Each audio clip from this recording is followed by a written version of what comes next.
नमस्कार, मधुभाषी के इस खास कार्यक्रम शख्सियत में आपका हार्दिक स्वागत है। मैं हेमंत शर्मा। आज मैं आपको एक ऐसे इंटरनेशनल कलाकार से मुलाकात करवाऊंगा जो रहने वाले तो इंदौर के हैं, पर उनकी ख्याति जो है वो देश विदेश तक हो चुकी है। वो एक अनोखी कलाकारी से पूरी देश और दुनिया में प्रसिद्ध हो चुके हैं।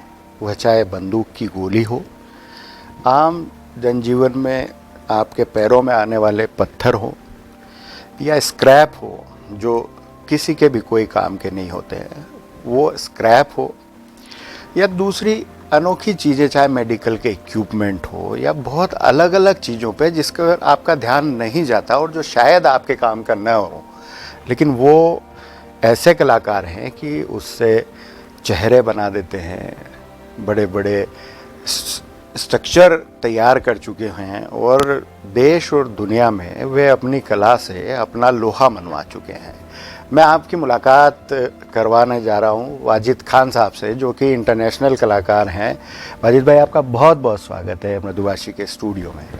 बहुत बहुत शुक्रिया सर आपका और सारे दर्शकों का कि मुझे बोलने का मौका मिल रहा है इतने अच्छे प्लेटफॉर्म में। और आपका अंदाज़ बयां तो इतना खूबसूरत है कि आपके लफ्ज़ों में खो गया था। तो मुझे याद है आपसे वो पहली मुलाकात, वो तरोताज़ा आज दोबारा हो गई सर। बिल्कुल वाजिद भाई, बहुत लंबी और बहुत पुरानी मुलाकात हमारी है, लेकिन मैं आपको एक चीज़ और बता दूं कि लोग इनकी कला के जितने मुरीद हैं उतने ही इनके स्टाइल के भी मुरीद हैं, चाहे वो बोलने का अंदाज़ हो या उनके ड्रेसअप का अंदाज़ हो। वाजिद भाई, मैं सबसे पहले आपसे यही जानना चाहूँगा कि एक कलाकार के तौर पर आप कुछ अनोखे दिखते हैं। मतलब यदि आप किसी कला को कुछ बना रहे हैं या पोर्ट्रेट बना रहे हैं या किसी कला में लीन है, तो आपका ड्रेसअप बड़ा निराला होता है। वो क्या है, मतलब कितना इन्वॉल्व हो जाते हैं आप? बहुत खूब सर। असल में जो इसकी शुरुआत तो एक प्रॉब्लम से हुई थी, और जब इसकी मैं ये प्रॉब्लम दिल को छू गई तो उसके बाद ये तरीका चेंज हुआ ये था कि मुझे एक फ़ैशन शो में 2010 के अंदर जाना था, और फैशन शो तकरीबन 7 बजे का था, और मैं 6 बजे मैं अपने घर से मुझे 6 बजे फैशन शो में जाना था, माफ़ करिएगा। और मैं 6 बजे अपने घर से 25 किलोमीटर दूर था, 30 किलोमीटर दूर था। 40 मिनट मुझे वहाँ पहुँचने में वक्त लग रहा था। मुझे लास्ट मोमेंट में पता चला कि मुझे आज फैशन शो में जाना, और मैं भूल चुका था। तो मैं बहुत स्पीड से अपने ड्राइवर के साथ अपने घर पे गया। मैं घर पे गया तो मेरे घर पे एक बहुत बड़ा सा लॉक लगा हुआ था। तो मैंने अपनी बेगम को फ़ोन लगाया, तो मेरी बेगम ने बताया कि वो बच्चों को पढ़ाने आई, वो इस्तीमा करती हैं, मतलब गरीब बच्चे जो होते हैं उन्हें पढ़ाने जाती हैं। तो मैंने उनसे बोला कि मैं यहाँ पे हूँ और मुझे प्रोग्राम में जाना है। तो मेरी बेगम का जवाब था कि उनके काम में दखल ना दिया जाए, वो 2 घंटे बाद आएंगी, और उन्होंने मोबाइल अपना स्विच ऑफ कर लिया।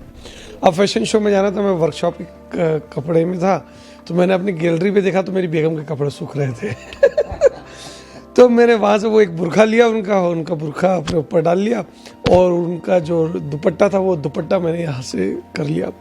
और जब मैं जैसे ही निकला तो एक हमारी जो नेबर, उनने मुझे देखा और उनका पहला लफ्ज़, हे भगवान ये क्या हो गया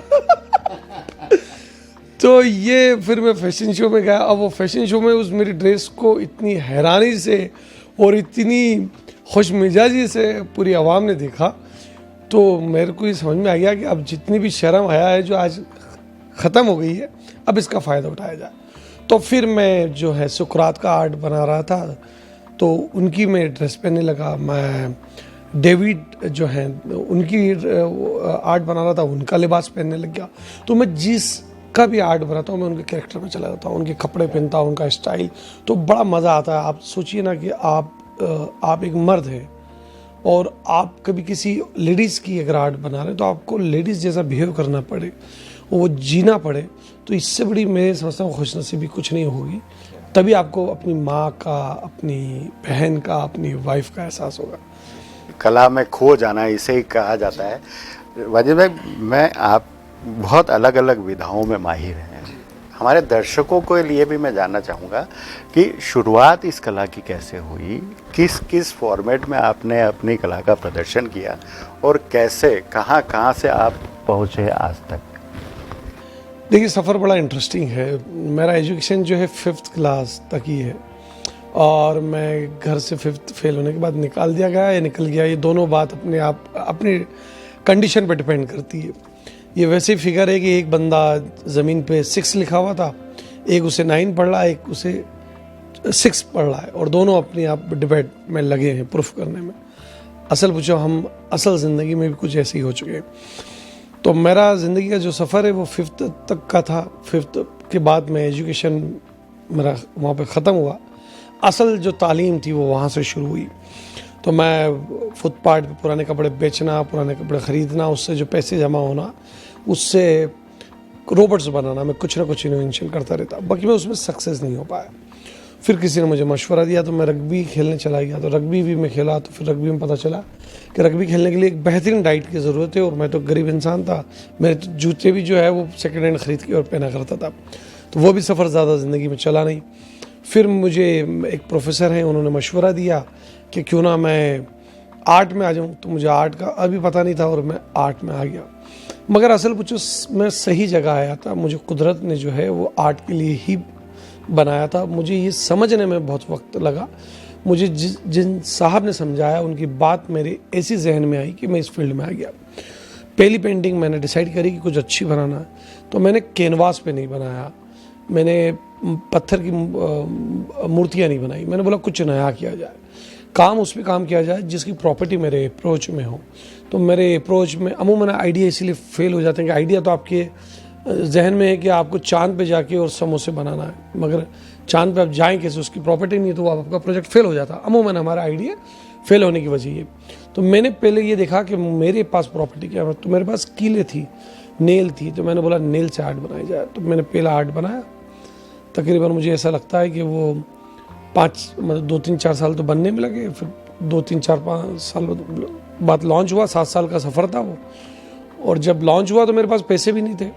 पहली मुलाकात मेरी आपसे वहीं पे हुई थी। तो मेरे पास पैसे भी नहीं थे।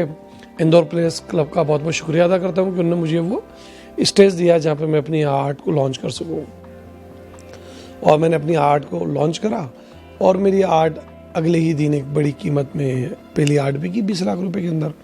फिर मेरी आर्ट सिलसिला बिकता रहा।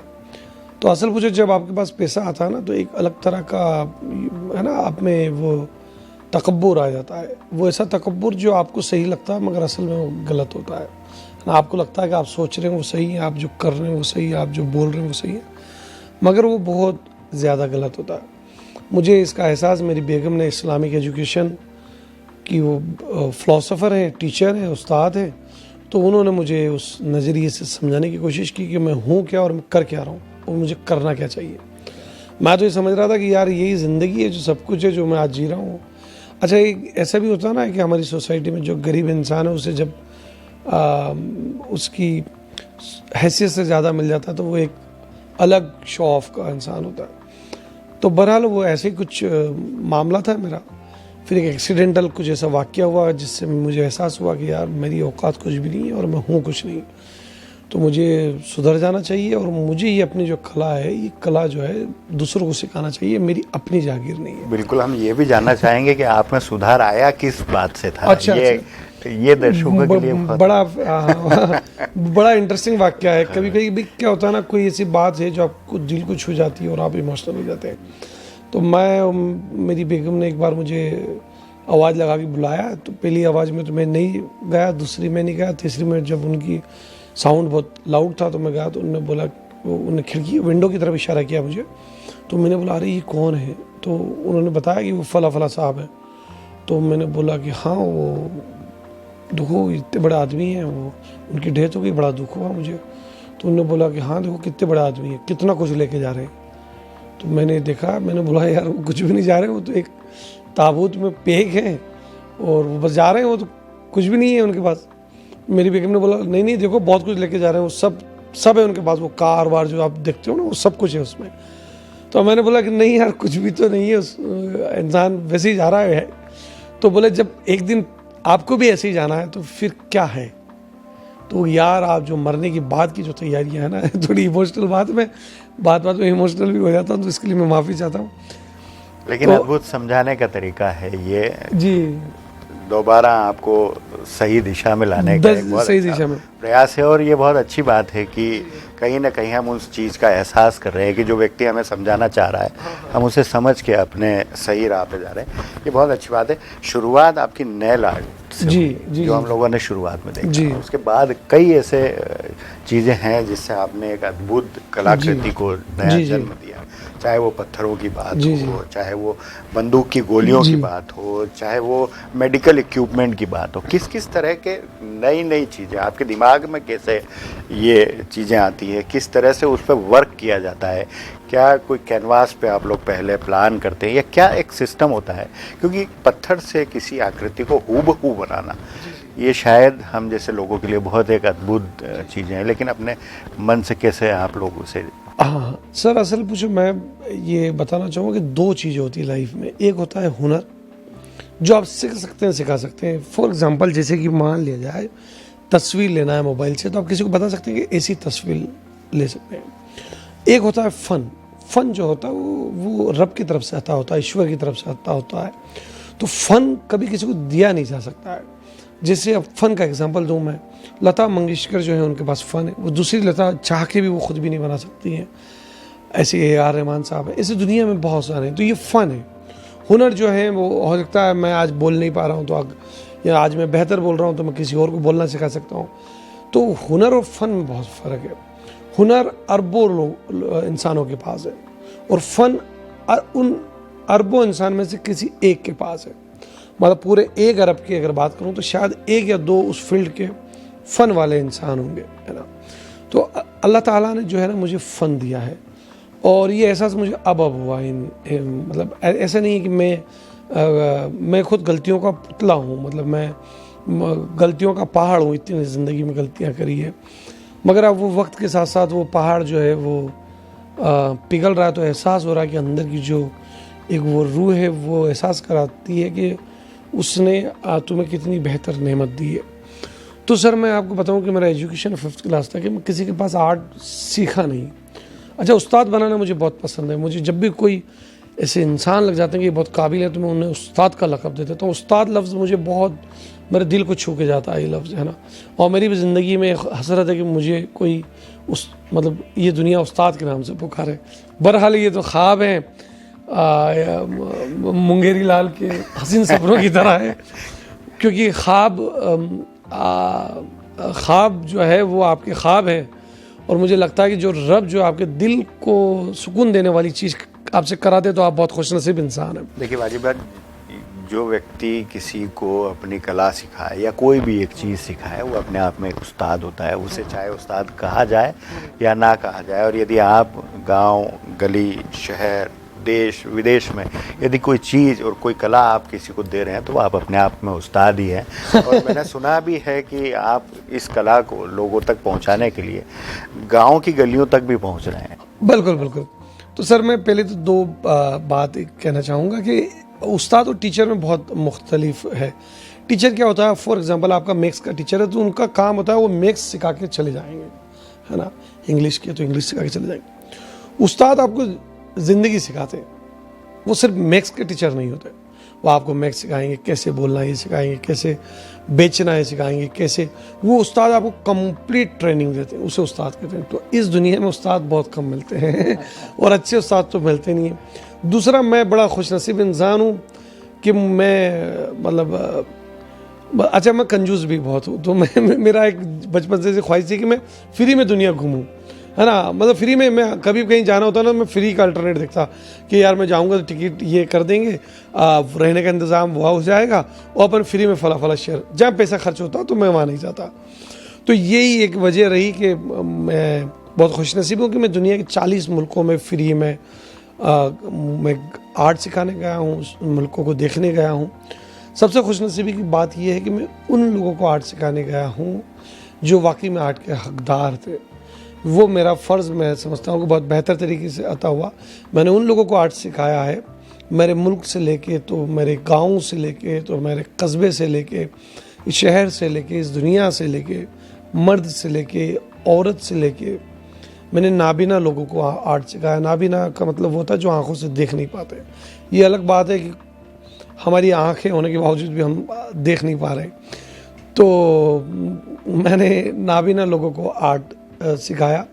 असल पूछो वो सब सीखे हुए थे, मैंने तो बस थोड़ा सा तरीका बता दिया कि वो दुनिया को बता सके, वरना वो तो खुद उस्ताद है। मैं आंख बंद करके 4 कदम नहीं चल सकता हूँ और 4-4 हज़ार किलोमीटर वो जंगलों में चल लेते हैं। तो अब बताइए आप कौन अंधा हुआ, मैं या वो हम हमारा विज़न नहीं देख पाते, हम तो इतने अंधे हैं। खैर अलग फ़िलोसफ़ी है ये।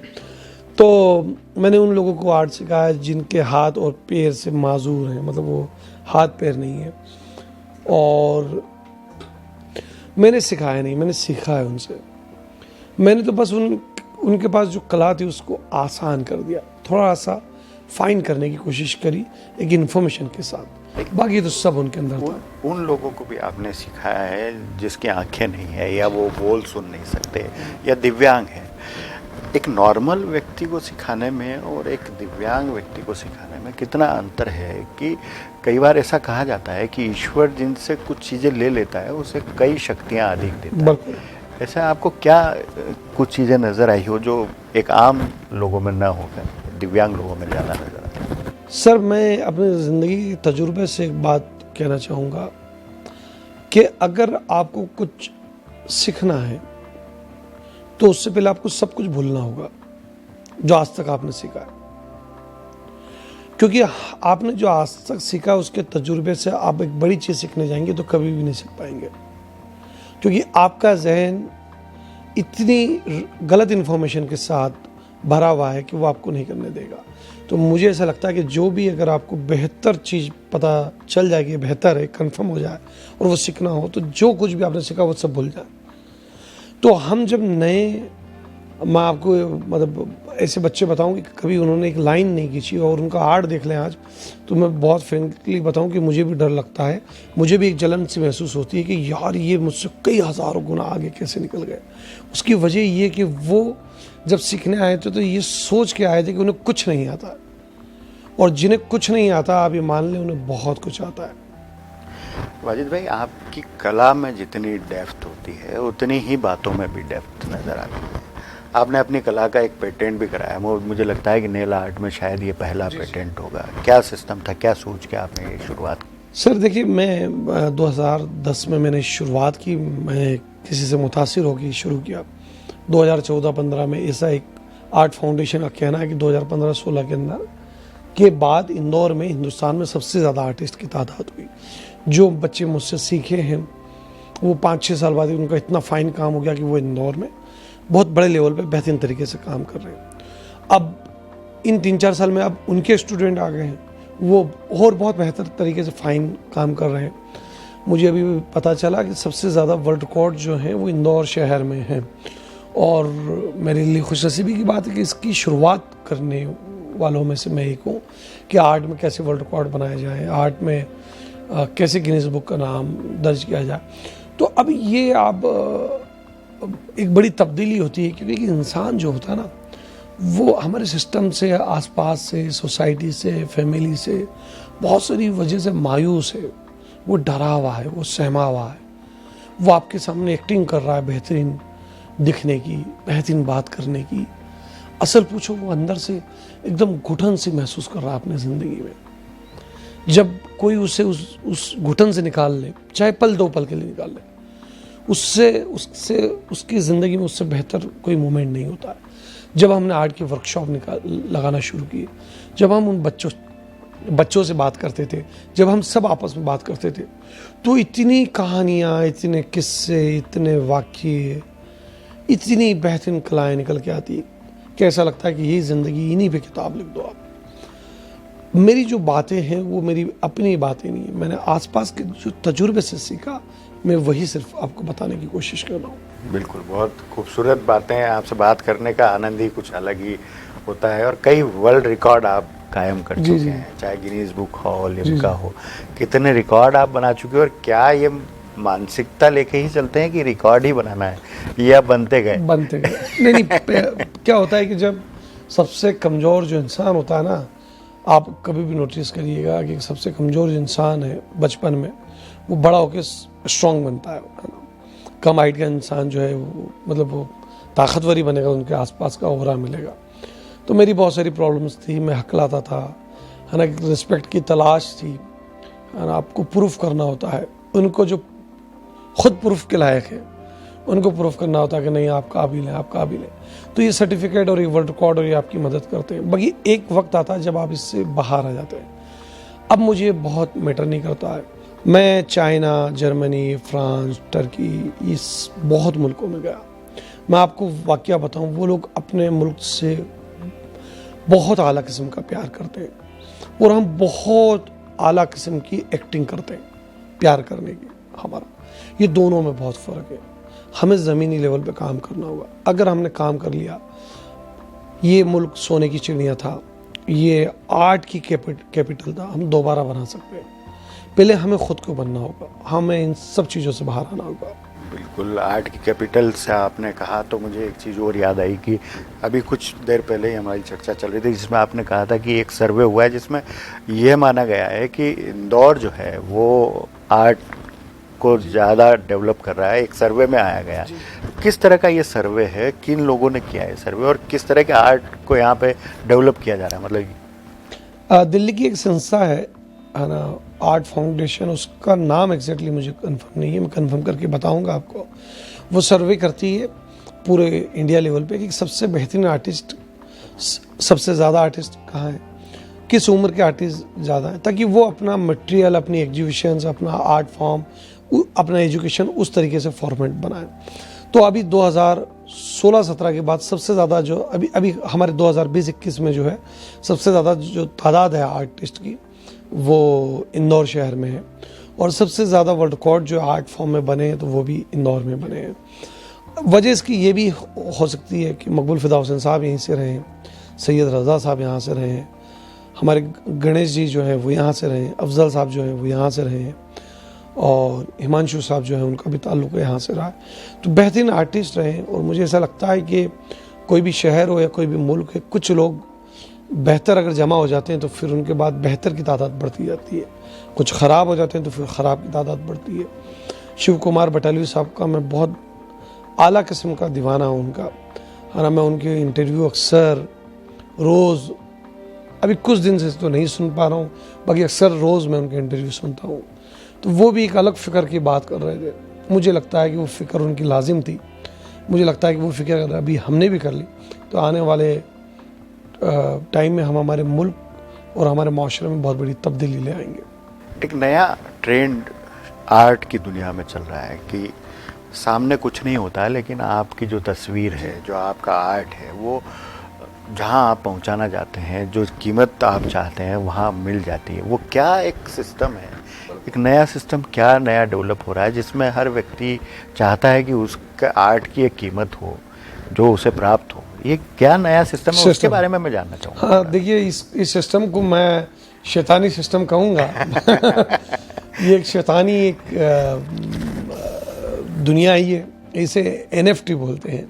शैतानी इसलिए कि शैतान है मगर है नहीं, आंखों में नज़र आता नहीं। NFT फंजाइबल का कुछ नाम है, नॉन फंजाइबल टोकन NFT कहा जाता। तो इसमें अभी एक इंडियन 25 या 28 साल के यंग बंदे हैं, उन्होंने 600 करोड़ रुपए में एक पेंटिंग, एक आर्ट को ख़रीदा। तो इसके अंदर होता ही है कि मैंने आर्ट बनाई, आपने आर्ट खरीदी, मैं आर्ट कभी भी नहीं दूंगा, उसका एक टोकन नंबर सिर्फ आपको दूंगा और आप टोकन नंबर खरीदेंगे, मेरी आर्ट बनाई हुई मेरे पास रहेगी। आप ज़रा तसव्वुर करें कि आपने किसी होटल को खाना ऑर्डर किया, होटल ने आपसे पैसा ले लिया और उसने तस्वीर आपको तस्वीर भी व्हाट्सएप नहीं, देखिए नंबर व्हाट्सएप कर दिया। अब कैसे आप पेट भरेगा? मैं तो फिजिकल वाला इंसान हूँ, तो जब तक मेरे पेट में नहीं जाएगा मेरा इतना यकीन नहीं आएगा। मगर ये दुनिया बहुत तेज़ी से, बहुत स्पीड से बढ़ रही है और इंदौर में इसमें बहुत बड़ी तब्दीली आ रही है। मैं खुद NFT के अंदर जाने वाला हूँ, इस आर्ट फॉर्म के अंदर जाने वाला हूँ। इसकी हम एक बड़ी तैयारी कर रहे हैं और अगर आपको इसमें कोई हेल्प लगे और मैं कोई मदद कर पाऊँ तो मैं फ्री ऑफ कॉस्ट मदद करने के लिए तैयार हूँ, क्योंकि ये एक अलग दुनिया है और आने वाले टाइम में इसका बड़ा एक राज है। तो मैं भी इसकी शुरुआत में हूँ और पूरी दुनिया पे इसका भी बहुत बड़ा बोलबाला है, बहुत बड़ा कब्जा है। तो एक बेहतरीन लगता है मुझे, शायद हो सकता है एक बेहतरीन आर्टिस्ट के लिए एक नेमत हो जिससे वो फ़ायदा उठा सके। दुनिया के टॉप 5 जो प्रोजेक्ट हैं जी उसमें आप लोग अभी जी, वर्किंग जी। में हैं। क्या ये प्रोजेक्ट जी, है, जी। उसके बारे में थोड़ा सा विस्तार जी से बताइए। देखिए, मैंने बताया था कि मैं 5वीं फेल हूँ और मैं अभी दुनिया के बेहतरीन प्रोजेक्ट कर रहा हूँ। फीफा वर्ल्ड कप जो है उसके लिए एक स्कल्पचर्स में बना रहा हूँ। एक प्राइवेट कंपनी ने मुझे काम दिया है। एक और बड़ा इवेंट होने वाला है वर्ल्ड का, उसके लिए एक बड़ा आर्ट फॉर्म में बना रहा हूँ। एक और हॉलीवुड की मूवी है, उसमें एक आर्ट फिल्म के अंदर चोरी होगी, वो आर्ट भी मैं बना रहा हूँ। तो इस तरीके के मैं आर्ट फॉर्म पे काम कर रहा हूँ। मैं खुशनसीब हूँ कि मैं ज़िंदा हूँ और इतना महंगा आर्टिस्ट हूँ, वरना आर्टिस्ट तो मरने के बाद एक कब्र में हाथ पैर जब उसके एकदम लूज हो जाते हैं तब बड़ा बनता है। और मैं फिर अगेन वही कहूँगा कि सारी जो बात है वो उसकी बात है, जब वो आपको देने पे आ जाए तो सब कुछ पॉसिबल है, और जब ना दे तो वो फिर सब कुछ पॉसिबल है। बिल्कुल। तो आज वाजिब भाई से हमारी चर्चा हुई और उन्होंने बताया कि किस तरह से वे आर्ट की दुनिया में आए और किस तरह से देश और विदेशों में उन्होंने अपने नाम को रोशन किया, अपने देश के नाम को रोशन किया, साथ ही अपने नाम के साथ इंडियन लगा के अपने देश का प्रतिनिधित्व किस प्रकार से वे दूसरे देशों में करते हैं, ये उन्होंने बताया। जितने गंभीर कलाकार हैं उतनी ही गंभीर और डेप्थ वाली उनकी बातें भी होती है। वाजिद भाई, बहुत बहुत शुक्रिया आपका मधुबासी के स्टूडियो में आने के लिए और हमारे दर्शकों से बात करने के लिए। बहुत बहुत शुक्रिया। मैं आप सबका शुक्रगुजार हूँ, चैनल का शुक्रगुजार हूँ, हेमंत साहब आपका शुक्रगुजार हूँ कि आपने मुझे बोलने का मौका दिया। अक्सर बस बोलने ही तो नहीं दिया जाता है। नमस्कार। शुक्रिया, बहुत बहुत शुक्रिया। अगले शख्सियत कार्यक्रम में हम फिर किसी एक नई शख्सियत के साथ आपसे रूबरू होंगे। तब तक के लिए हमें इजाज़त दीजिए। नमस्कार।